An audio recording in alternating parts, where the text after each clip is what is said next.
খেয়াল করুক, আমার নবীজি 40টা দিন হারা গুহায় ইতিকাফি পার করলেন, আল্লাহর ধ্যানে মগ্ন হয়ে আমার নবীজি সময় পার করলেন। একেবারে সহজ কথা, আমার নবীজি দুনিয়া থেকে সম্পূর্ণ আলাদা, দুনিয়ার কোনো কিছুর সাথে আমার নবীর সম্পর্ক নাই, একমাত্র আমার আল্লাহর সঙ্গে। আমার নবীজি আল্লাহর সঙ্গে সম্পর্ক স্থাপন করেন, প্রয়োজন ছাড়া নবীজি খানা পিনা পর্যন্ত গ্রহণ করেন না। আমার নবীজির কাছে এই 40 দিন প্রত্যেক দিন দৈনন্দিন 2 বার আমার নবীজির প্রথম স্ত্রী আপনার আমার আম্মা জান খাদিজাতুল কুবরা রাদিয়াল্লাহু আনহা আমার নবীজির কাছে 2 বার খানা নিয়ে হাজির হন। আরে মুমিন, আমার নবীজি এমন একজন স্ত্রী পেয়েছিলেন, আম্মা জান খাদিজা ছিল আমার নবীজির বিপদের দিনের সঙ্গী। আম্মা জান খাদিজা আমার নবীকে এত ভালোবাসেন, পৃথিবীতে কোনো নারী এমন ভালোবাসা তার স্বামীকে দিতে পারে না। এই কথা কসকারে বাবা, মারাত্মক সমস্যা। এই ওয়াজ হিট উড়াই থেকে কত কষ্ট লাগতেছে, গাড়িটা উড়াই থেকে আমি বুঝতেছি। আর এখানে কথা কস, আমার নবীজি আম্মা জান খাদিজার অবদানের কথা আমার নবীজি কখনো বলতে পারবেন না, কারণ আমার নবীজির যত স্ত্রী ছিলেন সবাই আমার নবীজির বিপদের সঙ্গী ছিলেন না, সুখের দিনে সবাই ছিল। কিন্তু আমার মা আম্মা জান আমার নবীকে এত ভালোবাসতেন, তিনি আমার নবীর বিপদের সঙ্গী ছিলেন। আমার নবীর উপরে কোরআন নাযিল হবে তখন আমার নবীজির বয়স ছিল 40 বছর। আমার মা আম্মা জান খাদিজার বয়স ছিল তখন 55 বছর। 15 বছরের বয়সের ডিফারেন্স। আমার মা 55 বছরের একজন বয়স্কা মহিলা হলো আমার মা আম্মা জান খাদিজা। ও মা, আমি প্রসঙ্গত এই ঘটনা টেনে এনেছি জুনলি মা গো, গভীর রজনীতে সব মানুষ ঘুমাইলো, তোমরা ঘুমাও না। মা গো, তোমরা একটু মনোযোগ সহকারে আজকের ওয়াজটা শোনো। আমার মার বয়স বেশি হওয়ার পরেও 55 বছরের একজন বয়স্কা মহিলা, স্বামীর প্রতি এত ভালোবাসা, সুদূর সেই মক্কা থেকে পাহাড়ি আঁকাবাঁকা রাস্তা অতিক্রম করে প্রতিদিন 2 বার আমার মা আম্মা জান খাদিজা আমার নবীজির জন্য হেঁটে হেঁটে কষ্ট করে খানা নিয়ে যায়। সুবহানাল্লাহ কম। আমার নবীজি শুধুমাত্র খানা গ্রহণ করেন, আর অবশিষ্ট কোনো কিছু আমার নবীজির কাছে ভালো লাগে না। মুমিন খেয়াল করুক, এইভাবে গরিব 40টা দিন চলে গেল। 40 দিন চলে যাওয়ার পরে রাহমাতুল লিল আলামিনের কাছে হযরত জিবরিল আগমন করলেন। জিবরিল আগমন করে পবিত্র কোরআন শরীফের সর্বপ্রথম সূরা যেটা নাজিল হয়েছে, সূরার নাম হলো সূরা আলাক। সূরা আলাকের প্রথম 5টা আয়াত হযরত জিবরিল নিয়ে আসলেন। এসে হযরত জিবরিল আবার আপনার নবীর সামনে দাঁড়ায়া বলতেছেন, ইকরা, নবী গো আপনি পড়ুন। নবী জবাব দিয়া বলেন, মা আনা বিকারিন, আমি পড়তে জানি না। হযরত জিবরিল আবার বলেন, ইকরা, নবী গো আপনি পড়ুন। রাসূল বলেন, মা আনা বিকারিন, না না না আমি পড়তে জানি না। হযরত জিবরিল তৃতীয়বার আবার আমার আপনার নবীকে ডাক দিয়া বলেন, ইকরা বিসমি রাব্বিকাল্লাযী খালাক। হযরত জিবরিল বলে, ও নবীজি আপনি পড়ুন আপনার প্রভুর নামে যিনি আপনাকে সৃষ্টি করেছেন। এই কথা বলে হযরত জিবরিল তার 2 হাত দিয়া ধরে আমার নবীজির সিনার সাথে তার সিনাটা মিলায়া বুকে এমন একটা সজোরে চাপ দিলেন। চাপ দিতে দেরি হয়েছে, আল্লাহর নবীর জবান থেকে কোরআনের তেলাওয়াত জারি হতে দেরি হয় নাই। আল্লাহু আকবার। হযরত জিবরিলের চাপ সাধারণ কথা না বাবা। হযরত জিবরিল ফেরেশতাদের সর্দার, 4 জন ফেরেশতা সবচেয়ে সম্মানিত।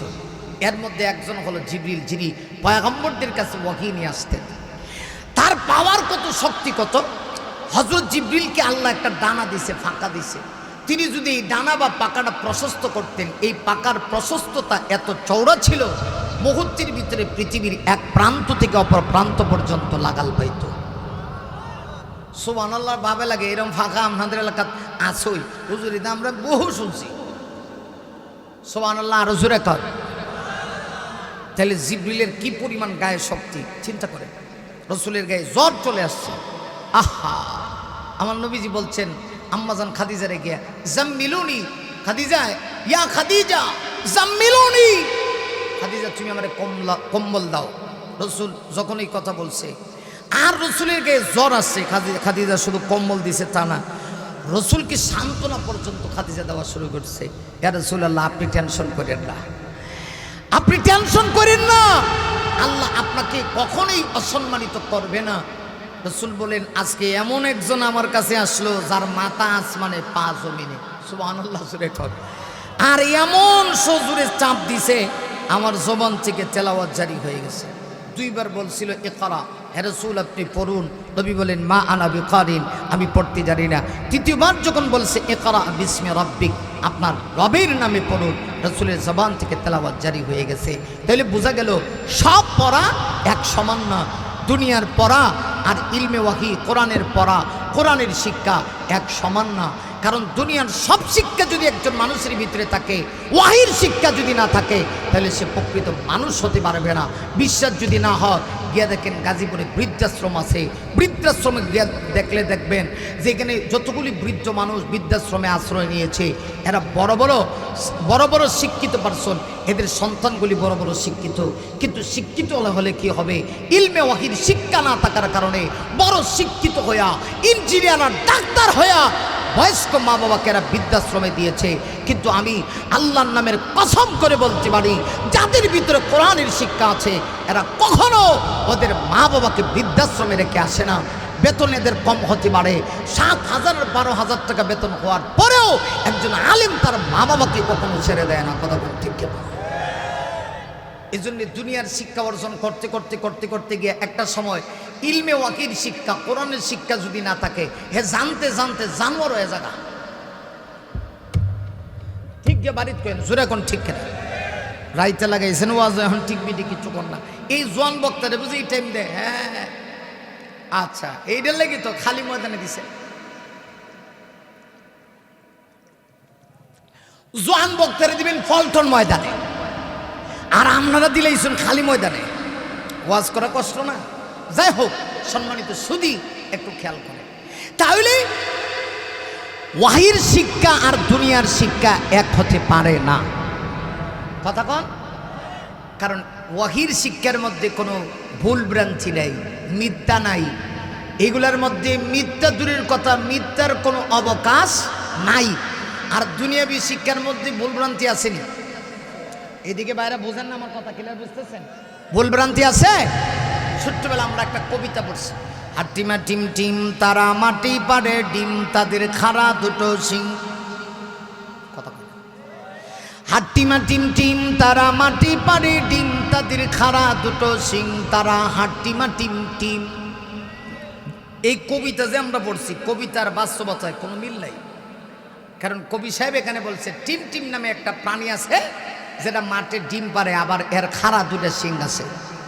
কিন্তু আমি গবেষণা করে দেখলাম, আমার জানা মতে আজ পর্যন্ত টিম নামে কোনো প্রাণী আমি পাইছি না। আবার যেই প্রাণী ডিম পারে, হ্যাঁ আবার শিং আছে, আমি এমন প্রাণী পাই নাই।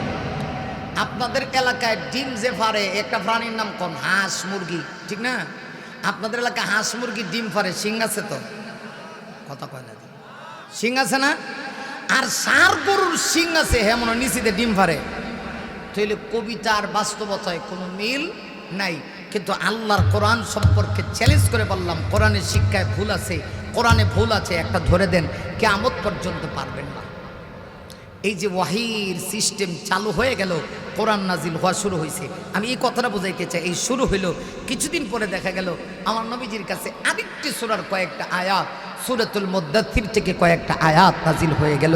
এইভাবে কিছুদিন যাওয়ার পরে আমার আল্লাহ ওয়াহির দরজা বন্ধ করলেন।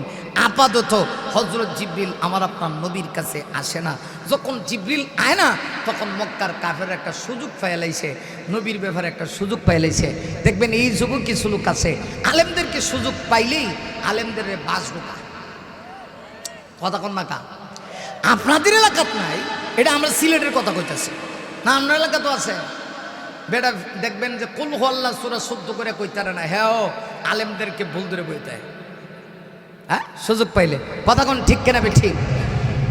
অনেক সময় মাঝে মধ্যে এটাও খাওয়া যে দেশটা খাইছে আলেমরা, দেশটা খাইছে আলেমরা, অথচ আমি তালাশ করে দেখি, গবেষণা করে দেখি এই দেশটা টিকায় রাখছে আলেমরা। কথা কন না কেন? আরো জোরে কান। এখনো যে মাঝে মধ্যে মাঝে ভাই এখানে এইভাবে কথা কইতেছো কা? ওয়াজ শুনবা না, যাই টাকা বাড়ি কোনটা করবা, যে কোনো একটা করো। এখানে দাঁড়াইছো কা? এটা কোনো সিস্টেম হইলো? মাঝখানে এসে কত হয় বসো, না হলে ঠান্ডার মধ্যে কেন দাঁড়াইছো বাবা? সময়টা নষ্ট করতেছো। আমি আজকে মন দিল খুলে আপনাদের সঙ্গে কথা বলতেছি। আমি এটা নিয়ত করে নিছি যে ইনশাআল্লাহ আমি কথা বলবো। শীত আর ঠান্ডা যা একেবারে কানুন যা আছে সব ঢুকে যাক, রুমাল দিয়ে আরো 3টে ভেসা হইলো আমি ওয়াজ করে আপনাদের কাছ থেকে বিদায় নিব ইনশাআল্লাহ। জোরে বলি। তাহলে যদি কেউ এই কথা বলে যে আলেমরা দেশটা খাইছে, অন্তর থেকে বললে ঈমান থাকবো? আলেমরা দেশ খায় নাই, বরং আলেমরা দেশ টিকায় রাখছে। বরং আমাদের দেশে এমন ঘটনাও আছে যে অনেক নেতা দেখবেন খালি জনগণের টেয়া পয়সা খায় তা না, বাথরুম পর্যন্ত খায়, টয়লেটও খাই না, টয়লেট খা টয়লেট। আমি এক জায়গায় ওয়াজ দেখতাম, তার রাস্তায় এক চার দোকানে বসি, চাষা বেচারা একটু তেজওয়ালা কিছু মুরব্বী আছে না, শরীর গরম, এমনি আমার চা দিয়া হুজুর দুঃখজনক হলে সত্য একটা কথা কই, এই যে টয়লেটটা মানে সিএনজি পাম্পে গিয়ে খারাইছি, এমনি কইতেছে এই যে টয়লেটটা দেখতেছে, এই টয়লেটটা একবার না 3বার খাইছে। আমি তো ব্যাক হয়ে গেছি, টয়লেট আবার খায় কেন? কয় দেখলেন না যে টয়লেটের দরজাটা পর্যন্ত নাই, পাবলিক টয়লেট, কত মানুষ কত কষ্ট করে, কত মানুষ আপনাদের মতো আলেমরা রাতে বিরাতে ওয়াজ করে যা, কিন্তু এইটার যে অবস্থা, এটারে একবার খাইছে না 3বার খাইছে। আমি শুনে তো ব্যাক করে গেছি, তখন টয়লেট খাইছে তো জিজ্ঞেস করি চাচা একটু ব্যাঙ্গা কন বিষয়টা কি, টয়লেট 3বার কেমনে খাইলো, টয়লেট আবার খায় কেমনে? চাচা জবাব দেওয়া কয় বুঝেন নাই, সরকার 3বার এই টয়লেটের টাকা দিয়েছে, আমরা নেতা 3বারই মাইরে খাইছে, এই জন্য কইতাছি টয়লেট খাই দিছে। ও চাচাদি মারাত্মক সালা। অথচ দেখবেন কিছু লোক আছে গোতা দিয়া দেশটা খাইছে আলেমরা। কথা কন না কা? হ্যাঁ, দেশটা আলেমরা খায় নাই, দেশটা টিকায় রাখছে আলেমরা। কথা বলেন।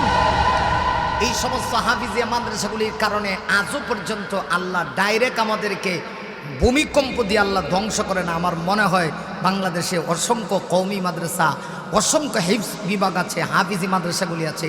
কারণ আমরা সবাই যখন রাতের বেলা গুনাহ করে ঘুমাই, রাত যখন 3টা বাজে তখন তারা আল্লাহর কোরআনের তেলাওয়াত করে। আমার মনে হয় আমার আল্লাহ সেই কারণে এদেশে আল্লাহ পাক এখনো ডাইরেক্ট গজব নাজিল করে না। কথা কোন ঠিক কিনা? কিন্তু আলেমদের এই সমাজে দাম নাই। আমার দেশে 3জন সাকিব আছে, কইতাম নি না, অসুবিধা হইতেছে। একজন হলো সাকিব খান, নায়ক ফাতলা খান। দেখবেন হ্যাঁ যদি মাডেলামে তাহলে দেখবেন যে হ্যাঁ তখন মাখামাখি শুরু হয়, মাখামাখি মাখামাখি, নারী পুরুষ সব এক জায়গা তো এ জায়গা। কথা কন না কেন লাগে? হ্যাঁ, কথা তিক্ত হইলেও কথা বাস্তব। আরেক সাকিব আছিল সাকিব আল হাসান, ব্যাটের মারাত্মক পাওয়ার আছিল। আমরা আভা কইছে তুমি খালি ব্যাট দিয়ে মারবা, তোমার কিচ্ছু লাগতো না, তুমি এমনি এমপি মন্ত্রী। কথা কোন ঠিক কিনা?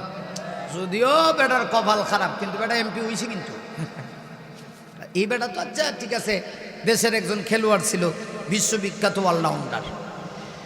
আল্লাহ মাফ করো, এমপি হইছে সমাজের নষ্টা ভ্রষ্টা। আমরা আভাও মমতাজ আভাও একারে খালি মাঠে ঘাটে ফাটাইছে তা না, সংসদ গিয়েও ফাটাইছে। কথা কন না ঠিক কিনা? ফাটাইছেনি। এটা কিয়ামতের আলামত না? কথা কন না তা? এটি কিয়ামতের আলামত। কারণ অযোগ্য ব্যক্তিগুলিকে হাদিসে আসছে ইদা বুসিদাল আমরু ইলা গায়রি আহলিহি ফান্তাজিরি সা।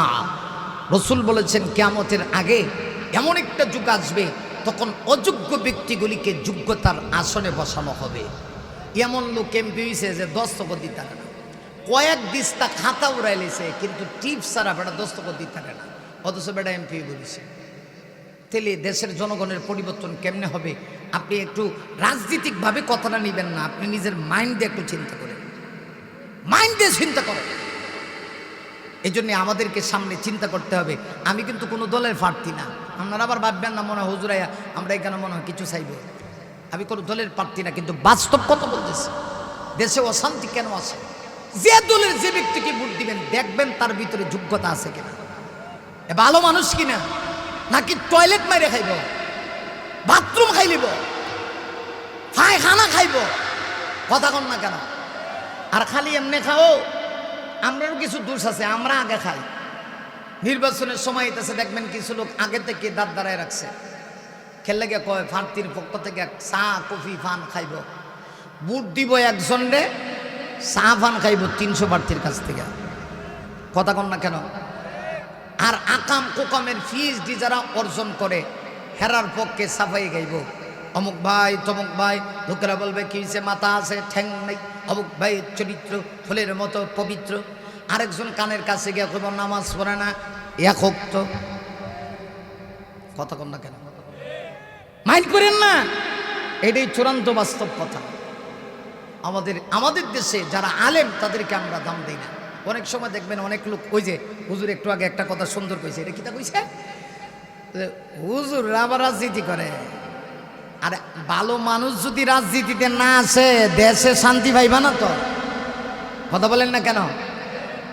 আমরা কি করি, আকাম কোকামের পিএইচডি যারা অর্জন করে রাইতের বেলা মদের বারে গিয়ে মদ টানে, মদ খা, হেরারে দিয়ে রেখে দিছে।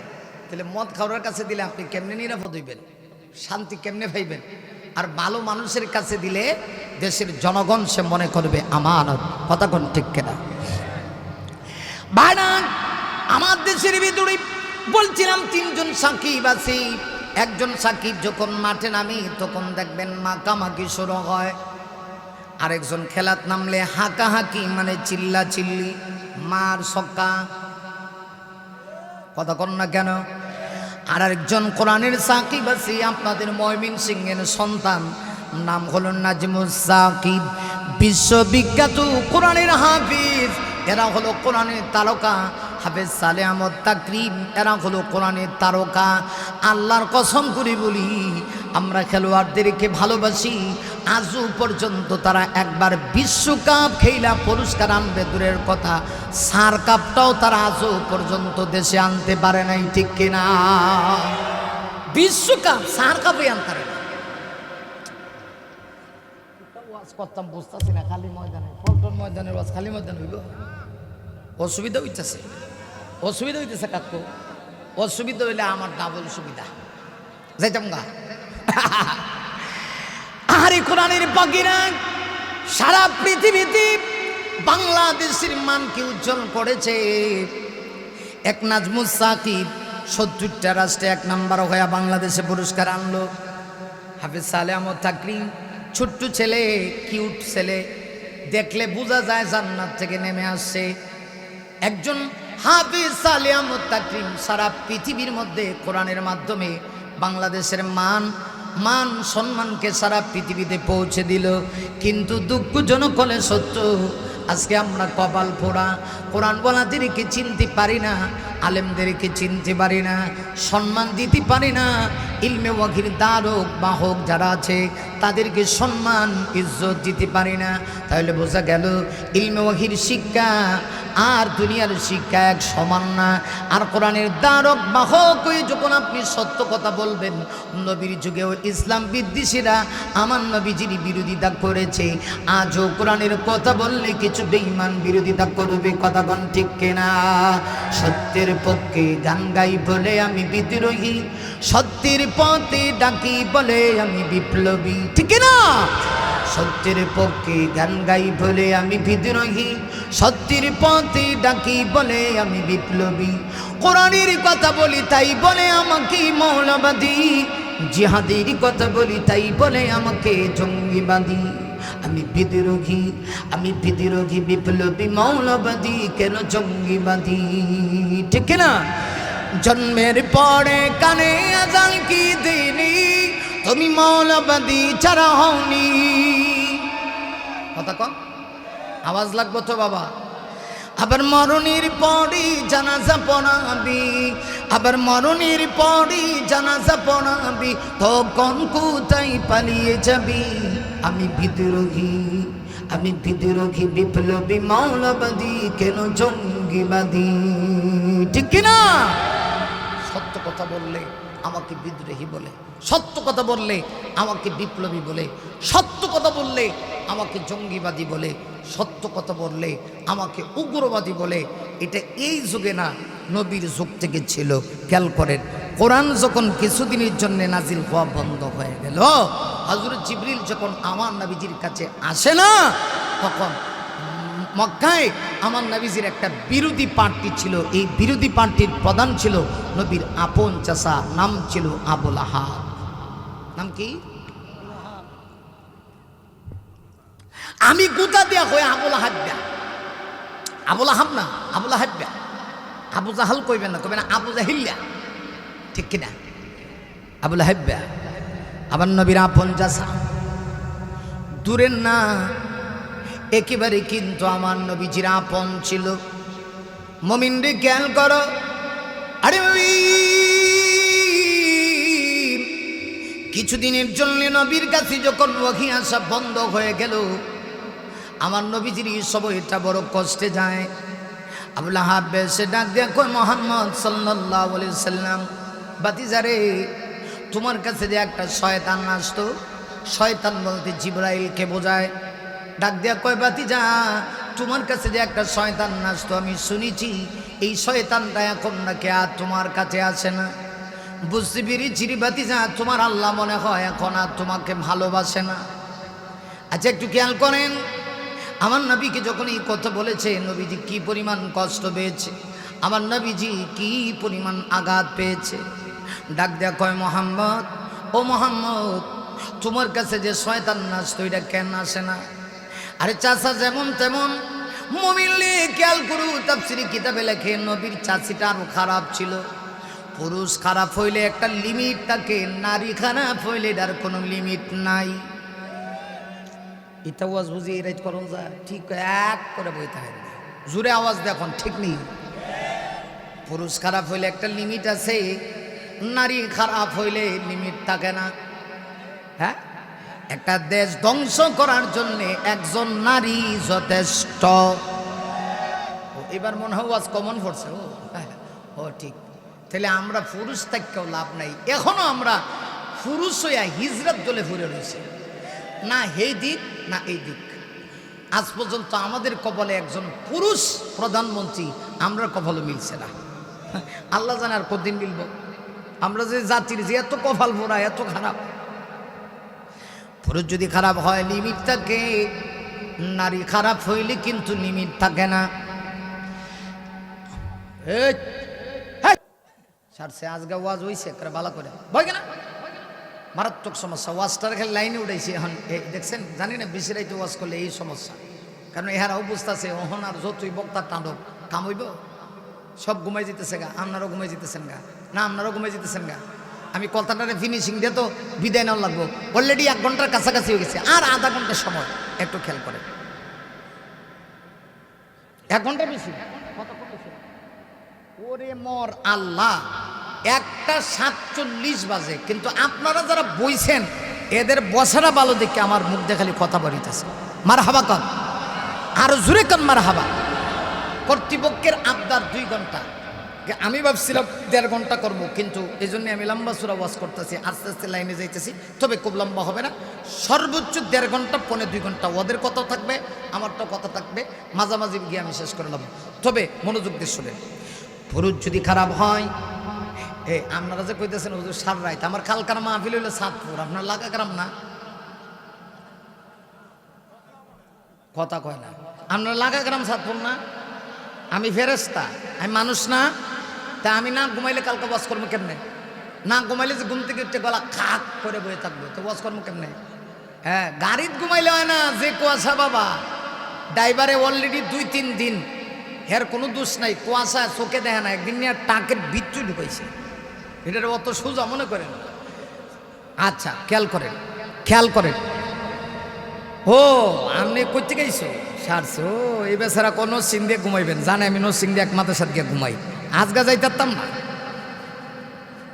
মাশাআল্লাহ, মার হাবা কর, আরো জোরে কান মার হাবা। খারাপ লাগতেছে বাবা, মনোযোগ। একটা পুরুষ যদি নষ্ট হয় লিমিট থাকে, কিন্তু নারী নষ্ট হইলে লিমিট থাকে না। নারী চাইলে মুহূর্তের ভিতরে একটা পরিবারকে ধ্বংস করে দিতে পারে। এজন্য নারী বড় মারাত্মক জিনিস। নবীর চাচা যেমন তেমন, চাচিটা আরো খারাপ ছিল। মাঝে মধ্যে আমার নবীকে মারার জন্য চাচি আসতো, কোমরের মধ্যে কাপড় বেঁধে। বিশ্ব নবী আল্লাহর পরে যার পাওয়ার, তাকে মারার জন্য আসতো। কত খারাপ ছিল। চাচা সে ডাক দেয়া কয়, মোহাম্মদ তোমার কাছে যে একটা শয়তান আসে না, বুঝছি তোমার আল্লাহ ভালোবাসে না। মুমিন রে, আরে মুমিন। আবার নবীজি আকাশের দিকে তাকায়া অজর নয়নে চোখের পানি ছেড়ে দিয়ে হাউমাউ করে কান্না শুরু করছে। নবীজি এত কষ্ট পায়, মাঝে মধ্যে কাবা শরীফের দেওয়ালে হেলান দিয়া আমার নবীজি কান্না করে, প্রভু গোটা মক্কার সব মানুষগুলি যদি আমার বিরুদ্ধে বলে গো, আমি কষ্ট পাই না, কিন্তু আমার চাচা, আপন চাচা, আমি এতিম, আমার মা নাই, আমার বাবা নাই, আমার দাদাও নাই, আমি এতিম হয়ে পৃথিবীতে এসেছি। এই মক্কায় হাঁটতে গেলে কাফেররা আমাকে কষ্ট দেয়, সবাই কষ্ট দিলে আমি কষ্ট পাই না। আমার চাচা যে আমার বিরুদ্ধে চলে গেল, আমি বড় কষ্ট পাই গো আল্লাহ। আমি এতিম নবীকে তামাম পৃথিবীর দায়িত্ব দিয়ে আমাকে পাঠাইলা, আমি কি করব? আমার চাচা যে আমার বিরুদ্ধে চলে গেল, শুধু চাচা তা না, চাচি পর্যন্ত আমার বিরুদ্ধে চলে যায়। উম্মে জামিল এসে ডাক দিয়া কয়, মস্করা করে আর ডাক দিয়া কয়, মোহাম্মদ এখন বুঝা লাইছি তোমার আল্লাহ তোমাকে ছেড়ে দিয়েছে, এখন আর তোমার আল্লাহ তোমাকে ভালোবাসে না। একটু চিন্তা করেন কি পরিমাণ আঘাত আমার নবী পাইতে পারেন। আমার নবী এই পৃথিবীতে আল্লাহকে কি পরিমাণ ভালোবাসে, আর স্বয়ং আল্লাহ রাব্বুল আলামিন আমার আপনার নবীকে কি পরিমাণ ভালোবাসে। এই পৃথিবীতে আমার আল্লাহ যত নবী রাসূল পাঠাইছি, সকল নবীরা এসে আমার আল্লাহকে খুশি করছে। হযরত ইউনূস নবী মাছের পেটের ভিতরে গিয়াও একটু শব্দ করে না, নড়াচড়া করে না, যদি আল্লাহ নারাজ হয়ে যায়। ইউনূস পয়গম্বর মাছের পেটের ভিতরে, ইউনূসকে আল্লাহ অর্ডার করছে ঢুকায়া দাও। হযরত ইউনূস নবী নিজের এলাকার জাতির উপর রাগান্বিত হয়ে এলাকা ছেড়ে দিয়েছিলেন। আল্লাহ পরীক্ষায় ফেলে দিয়েছে, কারণ কোন পয়গম্বর আল্লাহর অর্ডার ছাড়া দেশ ছাড়তে পারে না। শেষ পর্যন্ত ইউনূস নবী যখন জাহাজে উঠছে, জাহাজ চলে না। জাহাজের লোকেরা বলে, বুঝতে পেরেছি এখানে মনে হয় কোনো বাগড়া গোলাম আসছে, মালিকের অনুমতি না নিয়ে আসে, এই জন্য আল্লাহ পরীক্ষায় ফেলেছে। 3-3 বার লটারি দেওয়ার পরে হযরত ইউনূস নবীর নাম বাসছে। লোকেরা বলে, না আপনি পয়গম্বর, আপনি এমন করতে পারেন না। হযরত ইউনূস নবী বলেন, হ্যাঁ আমার অপরাধ হয়ে গেছে, আমি বুঝতে পেরেছি। আল্লাহ ডাক দেয়া কয়, মাছ রে, আমার ইউনূস পয়গম্বরকে তোর পেটের ভিতরে ঢুকায়া দে, সাবধান বিয়াদবি করিস না, ইউনূসের যেন কোনো কষ্ট না হয়। হযরত ইউনূস নবী মাছের পেটের ভিতরে চলে গেলেন। 3টা অন্ধকারের মধ্যে পড়লেন, একটা হলো রাতের অন্ধকার, আর একটা হলো মাছের পেটের অন্ধকার। আল্লাহ যখন মাছকে অর্ডার করেছিল, ও মাছ আমার ইউনূসকে তোমার পেটের ভিতরে ঢুকাও, তখন দিন ছিল না, রাত ছিল, রাতের অন্ধকার, মাছের পেটের অন্ধকার, আরেকটা হলো সমুদ্রের তলদেশের অন্ধকার। এই 3 অন্ধকারের মধ্যে গিয়ে হযরত ইউনূস নবী তাকায় দেখে পাথরের জবান থেকে আল্লাহর জিকির বের হয়। হযরত ইউনূস নবী আওয়াজ শুনে বুঝতে পেরেছি আমি এখনো বেঁচে আছি, কিন্তু আমি তো অপরাধী হয়ে গেলাম, সে আল্লাহকে ভুলে গেলাম।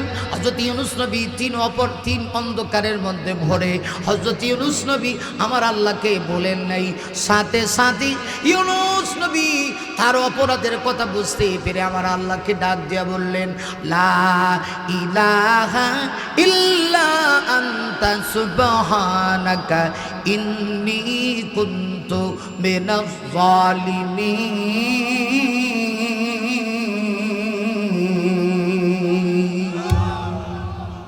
ইউনূস নবী আল্লাহরে ডাক দেখো, লা ইলাহা ইল্লা আনতা, রব আপনি ছাড়া কোনো মাবুদ নেই, সুবহানাক আমি আপনার পবিত্রতা